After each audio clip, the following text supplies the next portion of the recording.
am I the fit? I'm going to a frat boy party, so.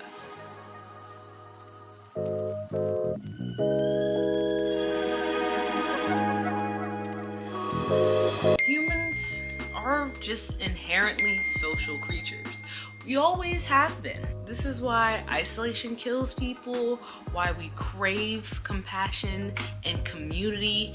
Even if the community isn't even that good, we still want it because we don't want to be alone. And this is why loneliness is becoming an epidemic in this generation specifically. While we have been the most connected online, in real life, off the computer, no one wants to say anything to anyone. Friends are hard to make and maintain. And this is why we're discussing the psychology of friendship, why they're created, how they're created, and what makes having a friend so hard. In 2025, as of April 12th, this craving of community and compassion goes way back to the early human days. Humans specifically use their bonds every day to protect each other, because once you're in the group, you're surviving, or you have a better chance of surviving. Unlike that one prehistoric era of human that literally like only 3 of them survived because they were prey to every predator around.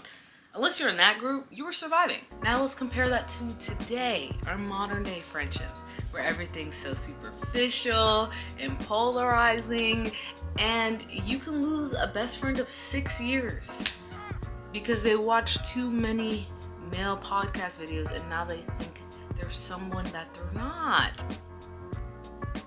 Jamal, please lock the fuck in.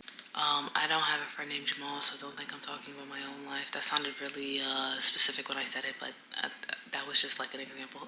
Many friendships live primarily online, which means you don't get that face-to-face interaction.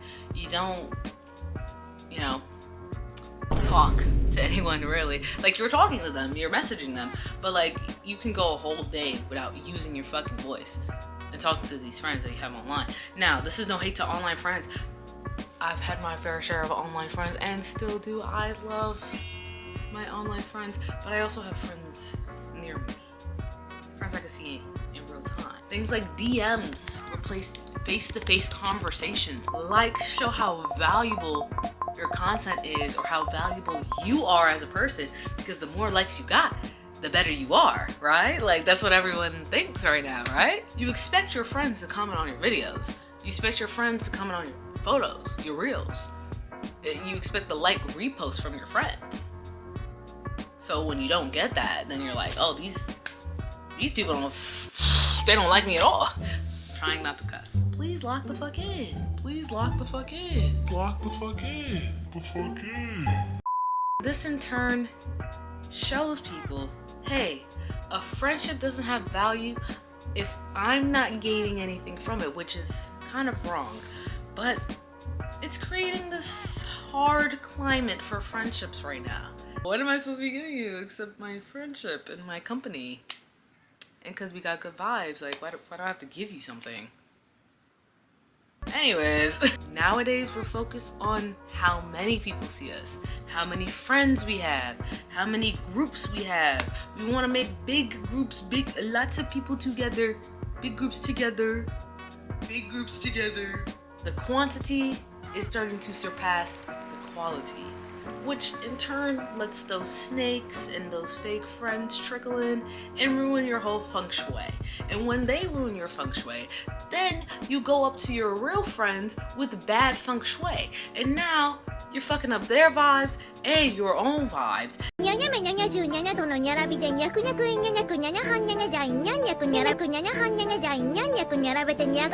Stop replacing your good friends with the fake friends. That's basically all I wanted to say. There's so much pressure to have a big network and a big community. Even as you get older, like the thought of having like, oh, I want my kids to have godparents and aunties and uncles who aren't actually their aunties and uncles, all of that starts to catch up to you. Especially with social media and specifically TikTok telling you what a good friend is supposed to act like, what a good friend has to do, and if you do anything different from what a good friend does, then that's a bad friend.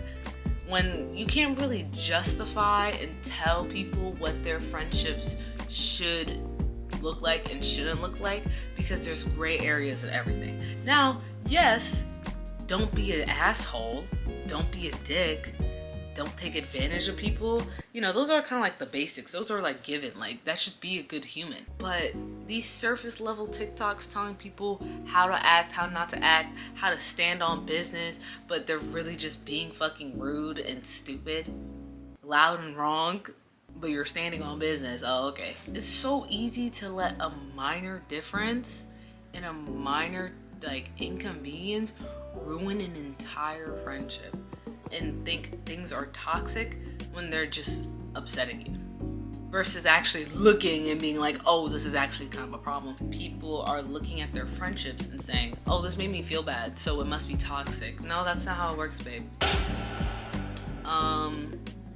People can just do things that make you upset, and then you just have to enunciate that made you upset, and how they respond, that shows toxicity. But hey, what do I know? Just a girl on the internet telling you about how friends are. I have something to add. People also struggle with being more vulnerable in their friendships due to the fear of looking stupid.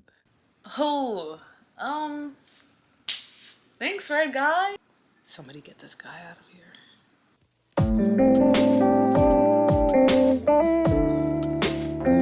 Opening up, especially to new people, it's hard. You can't predict someone's actions, or should I specifically say, you can't predict someone's rejection. Because that's really what we don't want. We don't want people to reject us, because there's something called an ego death. And if you show someone your true self, how you actually act, and then they make fun of you, oh, let me just strap the C4 to my chest. We're all going out.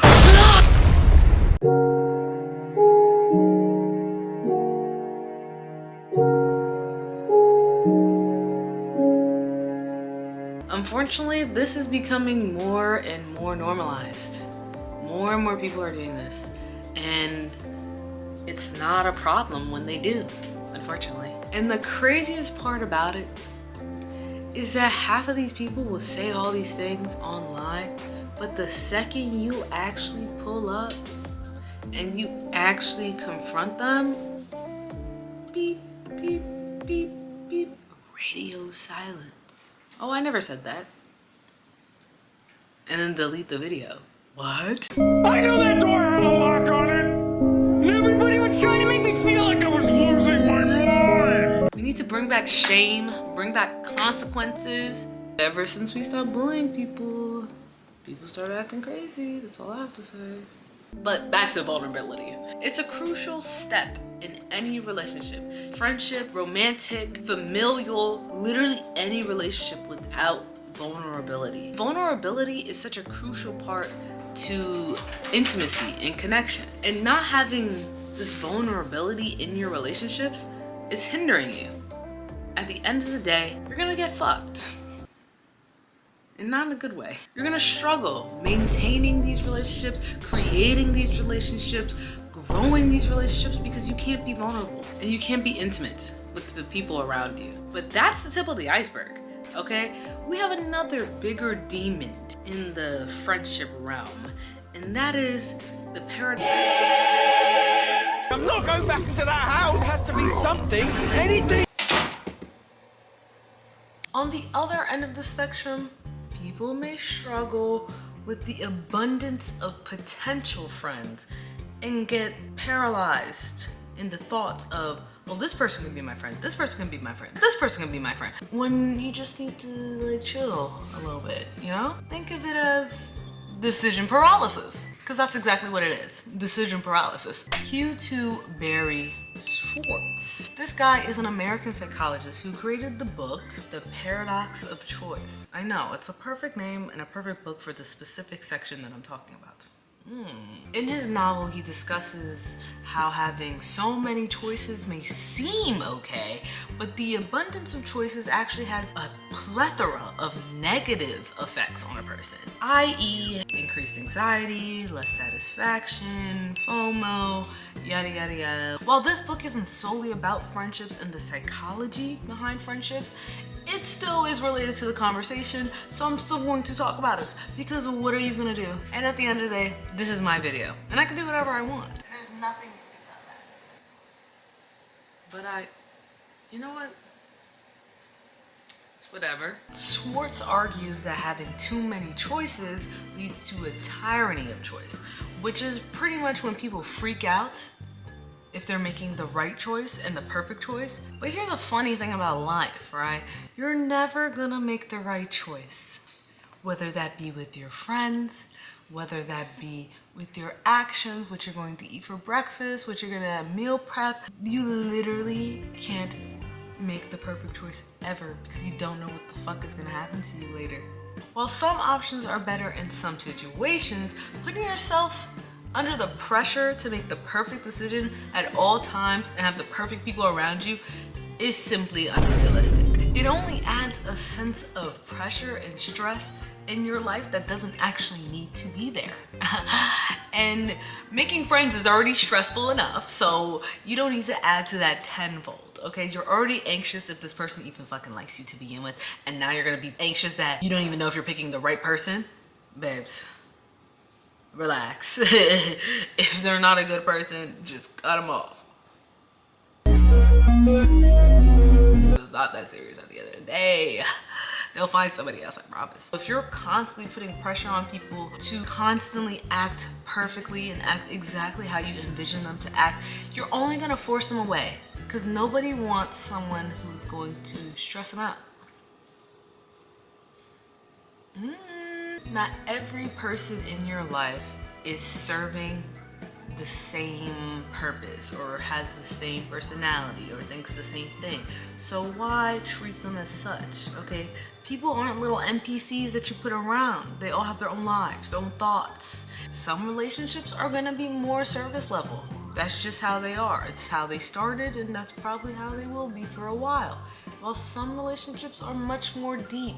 They're much more complex, and one doesn't tower over the other. You don't need to make your surface level friends into deep reflective friends, and you don't need to make your deep reflective friends into surface level friends. They're just all friends for different reasons, and you do different things when you hang out with them. Admittedly, navigating friendships is hard. Deciding what friend does what, why you do this with what friend, how you hang out with this friend, what do you like to do with this friend, who are you inviting, who you're not inviting.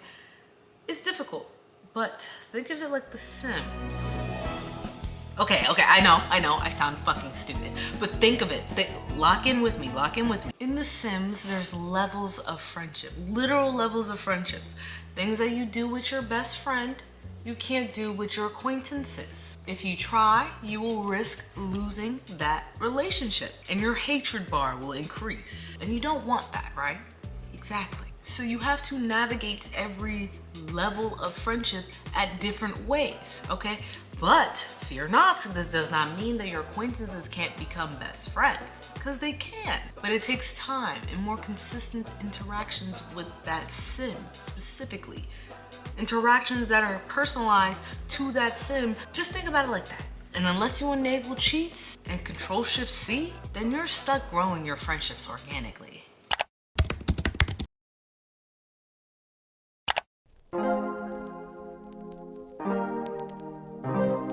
Luckily for you, this is super easy. And when I say it's super easy, I literally do mean it. It is that easy. You just have to prioritize the quality value that you have for each friendship over how many friends you have and how many times y'all hang out. And then bada bing, bada boom, you got a meaningful relationship. It's really important to realize that why you're being friends with this person is because you like them. and you want to be around them. Not because of what they can give you. That's really like important to really like emphasize right now. Now, like I said before, this doesn't necessarily mean create deeper connections with people. It just means create more meaningful connections with people. Initiate more hanging out. It's very easy to grow the relationships that you already have if you actually make the effort to do so. And I really want to like really put the nail in the coffin. You do not need to talk about the meaning of life and someone's goals and stuff just to make them a friend. Even though TikTok is like, never have a surface level friendship. It's okay to have a surface level friendship if that's just what the type of friendship you have is. The other person needs to consent to having a deeper friendship. You can't just force a deep friendship on someone who doesn't want a deep friendship with you. I feel like that needs to be spoken about because no one ever talks about that. Effort and communication is key at the end of the day. That's what's most important. Acknowledging where you stand with your friends, acknowledging what type of friend they are, and acknowledging the importance of this friendship. Because at the end of the day, if you don't really care that much, why are you putting in all this effort? Got that tea, yeah? You need to make an active effort to engage with your friends and create memories with them, embrace them. Because, you know, you must like this person since they're your friend. Or you're trying to be friends with them. You must like them in some form of way. We're all unique and different and beautiful and special. I know, corny ending, but it's true. You know, if that doesn't work, I can always cheat your relationship with a little for the right price, of course. Wubba florba.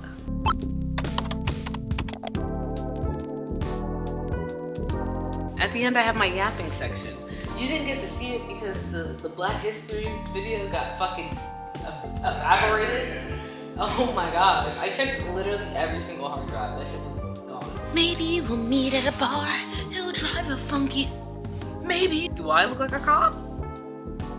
You know damn well I ain't no cop. Look at me. Look at me. You know I'm not a cop, bro. Hello. Oh my god, I'm developing tendonitis.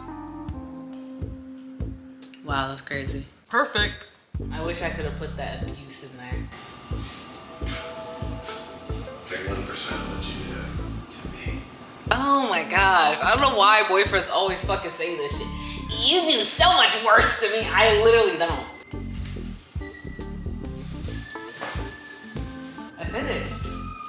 Nothing. I see you doing. I said I finished. Oh my! I see the secret whips and mayonnaise back there. Wake up in the morning, dad, had to pull up on the block, cause today I get to work, and you know I talk drop, and my car name is ℤ𝕝𝕝, hasn't hit the Quan since the day, it's a good day. You know that one? Oh, I actually never heard You never heard that one before? Bro, let me put you on, bro. Let me put you on, bro. Bro, I don't want to be put on, bro.